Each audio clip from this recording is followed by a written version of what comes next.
Sa isang press briefing nitong Martes, November 4, iginiit ni Senate President Pro Tempore Ping Lacson na wala siyang ginagawang paniniktik o pagiging Big Brother sa Senado, sa kabila ng alegasyon ni Senador Rodante Marcoleta. Ayon kay Lacson, public place naman ang Senado kaya't normal lang na maging accessible ang CCTV footage sa loob ng compound. Wala raw itong kinalaman sa anumang espionage o personal na pagkuha ng impormasyon laban sa kapwa niya senador.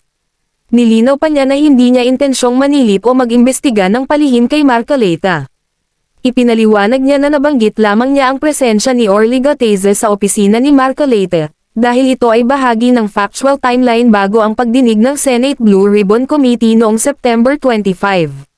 Sa naturang hearing, ibinunyag ni Gatese na nagdadala umano siya ng malalaking malita ng pera sa mga bahay nina dating House Speaker Martin Romualdez at dating Congressman Zoldico. Sa kabuuan, mariing itinanggi ni Lacson na may masamang motibo siya. Para sa kanya, malinaw na wala siyang nilalabag at ang lahat ng kanyang binahagang impormasyon ay bahagi lamang ng paglilinaw sa mga isyong ipinupukol sa kanya.